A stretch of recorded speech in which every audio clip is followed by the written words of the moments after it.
Então nós temos, simbolicamente falando, significados diferentes para a palavra pai. Como é que eu vou categorizar isso e dizer o que de fato é um pai? Entendeu? Entendi. Pô, tu pode ter tido um pai repressor, eu não. Então pra ti, quando você pensa em pai, talvez venha um episódio traumático. Pra mim não, pra mim é completamente diferente o fenômeno em si. Mas isso vai de encontro daí a teoria do inconsciente coletivo, por exemplo. Sim. Mas a teoria do inconsciente coletivo diria que todas as figuras são gerais, assim, vamos dizer. Não todas, algumas. Pro inconsciente coletivo, o inconsciente coletivo foi cunhado por Jung. Ele acredita que esse inconsciente coletivo ele é feito de arquétipos. Uhum. Só que, na verdade, os arquétipos meio que estão dentro da gente. Enfim, depois eu posso falar mais sobre isso. Pro inconsciente coletivo, tem uma ideia do que é ser um pai, uma ideia do que é ser uma mãe. Por exemplo, o que seria a grande mãe? Se a gente parar para pensar, todas as mitologias se referem à Terra como sendo a grande mãe. O que a Terra faz? A Terra recebe a semente, fecunda a semente e dá luz à semente, dá luz ao fruto. A mãe, a mulher, a grande mãe, recebe o sêmen, gesta, dá luz à criança. Beleza. Enfim, a gente tem um arquétipo simbólico aí, sendo a grande mãe. Como deveria ser uma mãe? Parece pira aqui, gigantesca, enfim. Mas aqui, psicanálise, essas psicologias mais da psique profunda são meio pira mesmo. O que seria uma mãe? O que uma mãe faria? O que uma mãe de verdade deveria fazer? Prover. Prover, cuidar da criança e dar possibilidades para ela. E quando essa terra é seca? Quando essa terra recebe a semente, mas não brota. É uma mãe repressora, entende? Uhum. A terra sendo repressora. Então, o arquétipo da mãe terra é o mesmo referente ao arquétipo da mãe. Daí, dentro das mitologias, a gente tem ali Maria, mãe de Jesus, tem diversas mães, enfim. Mas a psicanálise ela sempre vai trabalhar de maneira muito individual, então. Individual. Sempre individual. Tá, e como assim Maria mitologia? Maria, não, é uma maneira de falar. É que a religião do outro é mitologia, entendeu? A religião do outro é mitologia, pô. Uhum. Tá, e daí, mas aí tu não concorda com essas questões mais globais, tu acredita mais na parada individual. Eu concordo com a global. Com a global. Na verdade, as duas juntos, cara. É um mix. É um mix. É um mix de significados que estão presos no nosso inconsciente. Cobra. Serpente. Consegue pensar numa serpente felizinha ou a serpente sempre é uma víbora que te ataca? Aquela pessoa é uma cobra. Entendeu? Uhum. Você se refere por quê? Porque eu e você fala que ela é uma cobra, eu entendo que ela é uma filha da puta, eu entendo que ela é vingativa. Por quê? Porque eu sei o que a cobra significa. Você usa uma metáfora pra exemplificar tudo que aquela pessoa é de alguma maneira. Mas isso não é inconsciente. Não. Mas a imagem é. É uma imagem comum a ti e a mim. Nós não aprendemos o significado da cobra. A gente olha pra cobra e já consegue... Instintivamente. Ter a versão. Tá, mas aí quando tu pega, sei lá... Porque o Jung, ele estudou, tipo, viu que tinha símbolos muito parecidos em diferentes civilizações, assim. Tu pode dar um exemplo mais global, assim, mais metafórico? Sim, o dilúvio, por exemplo. O dilúvio é uma temática universal de todas as grandes religiões. Todas as grandes mitologias. O primeiro mito narrado, escrito, é o mito de Gilgamesh. É babilônico, enfim, Mesopotâmia antiga. O que ele conta? Ele conta, isso é legal também, todas as religiões... Tira e bota o... Prossiga. Todas as religiões, o herói central da religião segue algo chamado jornada do herói. Uhum. Porque a vida pra eles é uma narrativa. Na verdade, a nossa vida é uma narrativa. Explica também. um pouco da jornada do herói pra gente, como é que ela... Beleza. Cara, a jornada do herói ela foi descoberta por um... Descoberta, né? Você tá falando que foi descoberta, enfim, mas foi... Mapeada, digamos melhor. Por um cara chamado Joseph Campbell. O Joseph Campbell ele era historiador e mitólogo. Ele estudava religiões comparadas e começou a ver, caramba, tem uma história central aqui do herói solar, do herói principal dessa grande religião, desse mito, que segue certas etapas. E aí ele conseguiu descobrir algo chamado monomito, que seria essa jornada do herói, certo? Se a gente parar pra pensar, essa jornada do herói está presente em tudo, de alguma maneira. Porque tudo é uma história sendo contada, na real, né? Tipo, a nossa vida é uma história sendo contada, é uma narrativa. E aí entra uma coisa legal que seria o ego. Tipo, você conta a tua história. Só você consegue viver as tuas experiências. Só você consegue viver as tuas, só eu consigo viver as minhas. Então eu, de alguma maneira, sou o personagem principal da minha história, você da sua. Eu sou só um coadjuvante de vocês. Mas eu sou o principal na minha. Entende? Uhum. Qual história eu tô contando? E aí tem essa estrutura narrativa que Campbell descobriu. Mas ela tem uma utilidade, assim, vamos dizer, ela engaja, ela... Total. Por quê? Inconsciente coletivo. De alguma maneira, a gente consegue se colocar no papel do herói. Olha só, onde ela é utilizada, essa jornada do herói hoje, é no cinema, cara. Cinema é o principal lugar que ela é utilizada. Livros também.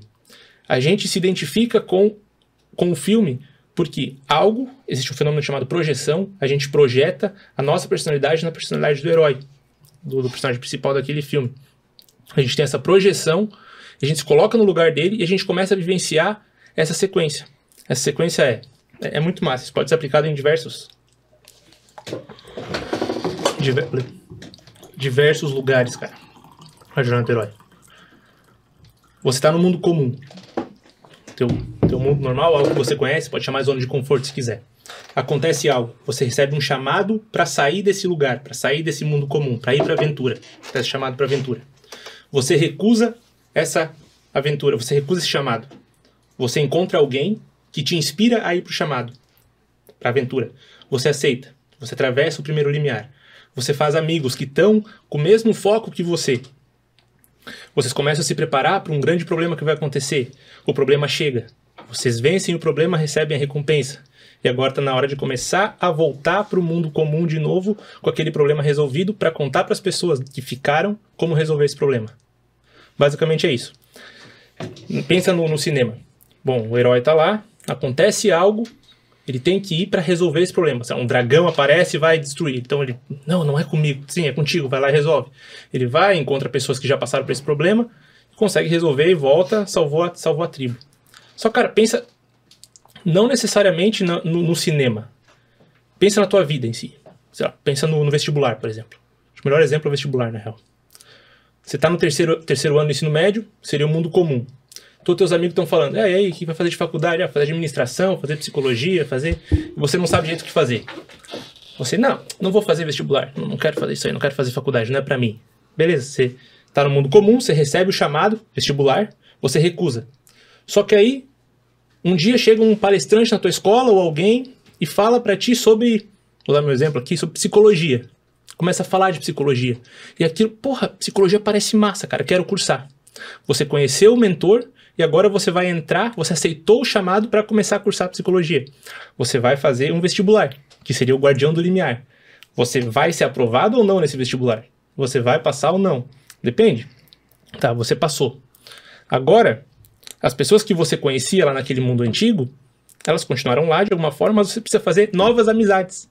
Pessoas, novos aliados, que vão estar contigo nesse mundo, nesse novo mundo. Passou em psicologia, digamos, você entra na faculdade, lá você, no primeiro dia de aula, o que você tem que fazer? Você precisa se apresentar e conhecer outras pessoas. Então você tem aliados, você começa a fazer os primeiros aliados nessa jornada da psicologia, digamos assim. Beleza. Essas pessoas vão te ajudar em todo o caminho, todo esse percurso. Começa a aparecer as provas, os primeiros inimigos, você vai estudar com essas pessoas, aparece a aprovação, você... Dependendo se você estudou ou não, você consegue a recompensa por ter passado na prova. E agora está na hora de você voltar para sua casa. Digamos que você passou na UFSC, mas mora em Joinville, por exemplo. Sacou? É quando você volta para casa, um dia, está lá o seu priminho está sentado na mesa de jantar, está em dúvida do que fazer de faculdade. E você começa a falar sobre psicologia. Ele se encanta. Você se tornou mentor para ele também. E a jornada dele começa, entendeu? Isso está em quase tudo, cara. Mas eu acho que isso engaja justamente pela trivialidade, tipo, de ser o jeito que a gente funciona, assim. Tipo, normalmente quando tu é imposto um desafio, a primeira coisa que tu faz, não. Exatamente. E daí depois tu mergulha. Mas então, dentro disso, esses desafios são só macros, assim, longo prazo, como por exemplo, o exemplo que tu passou no vestibular, ou por exemplo, acordei e quero tomar café, tem que ir na padaria comprar pão. Cara, já é uma jornada. Acabou de acontecer uma jornada aqui hoje comigo. Todo dia uma jornada, na verdade. Eu cheguei um pouco mais cedo no podcast. Eu tava com sede. Queria comer alguma coisa. Eu cheguei aqui, tinha saído do mundo comum, do hostel que eu tô, vim pra cá. Pensei, vou de Uber, vou a pé, como é que eu vou? Escolhi. Cheguei aqui. O que acontece? Senti sede. Falei com o menino, não sei o nome Gabriel. dele, com o Gabriel. Pô, Gabriel, cara, tem um mercado aqui perto? Tem, vai lá. Tá. Me mostrou o caminho, eu fui, comprei minha água, comprei meu Monster, voltei. Tá, o que tem de jornada nisso? Tava no mundo comum, cheguei aqui. Aqui eu senti sede, um chamado. Um chamado entre aspas, né? Um chamado fisiológico pra ir pra alguma coisa. Porra, mas será que eu vou? Tá quase na hora do programa. Primeira recusa. Ô, Gabriel, cara, onde é que tem um mercado aqui perto? É muito longe? Não, 5 minutinhos. Mentor me ensinou o caminho. Caralho, Gabriel. Não, mas pô, nessa jornadinha me ensinou o caminho. Eu aceitei. Ah, beleza, dá pra ir, vai dar tempo de ir e voltar. Fui. O desafio ali. Desafio entre vai ter que atravessar um bequinho escuro ali que vai te dar medo, mas não fica com medo, é de boa. Tipo, ele me ensinou o caminho, sacou? Eu fui, consegui, cheguei lá, comprei o meu Gatorade, voltei com o Elixir, digamos assim, pra cá e começamos a conversa. Tipo, é tudo uma jornada. Se a gente parar pra pensar, a vida humana em si é uma jornada narrativa. É uma história sendo contada. Tudo é uma história sendo contada. Nesse momento eu tô contando uma história. Vocês estão ouvindo a história. Nesse momento estamos vivendo uma história. É foda, porque a história da tua vida. Entendeu? Esse negócio do chamado, o pessoal romantiza demais às vezes. Ah, o chamado, meu chamado. Qual que é a minha vocação? Qual que é o meu chamado existencial? Cara, teu chamado é qualquer coisa. Entende? Existe um chamado circunstancial e existe um chamado da vida mesmo. A melhor maneira de pensar nisso é pensar numa série, por exemplo. A gente tem a série como um todo, a gente tem as temporadas da série e a gente tem os capítulos da série, sacou? Tipo, a série sendo a minha vida. As temporadas sendo períodos de 3, 4, 5 anos.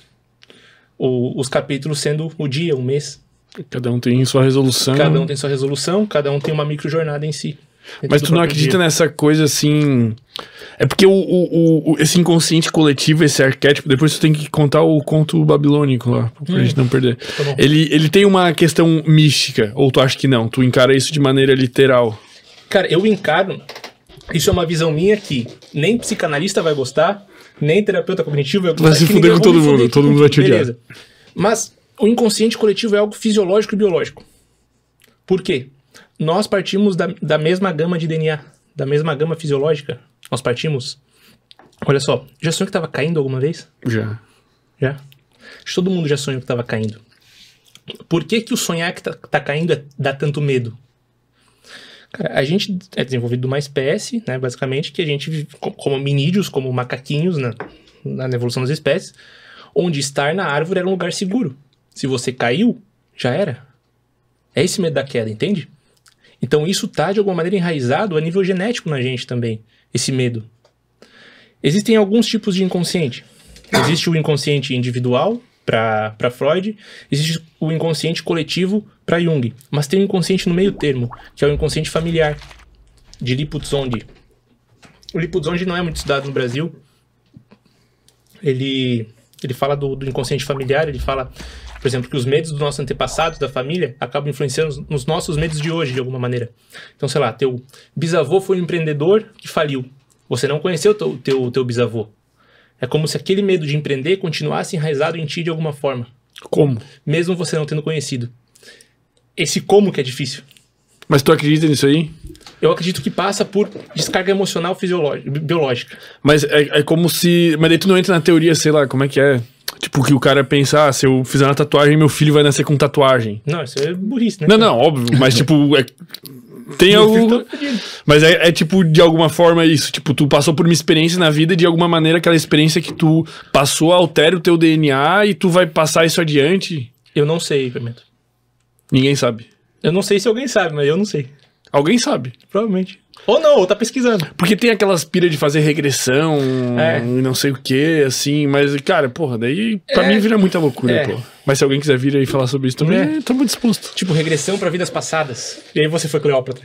Isso, todo mundo foi alguém importante, pô. Ninguém foi um plebeu fudido, pô. Todo mundo era... Mas será que não é mais questão da experiência em si? Por exemplo, o teu bisavô criou teu avô falando pra ele, ó. Sim. Isso aqui é embaçado. Daí o avô falou pro pai, teu pai falou pra ti, e consequentemente tu vai falar pro teu filho. Mas de alguma maneira, isso tá no comportamento da família, entende?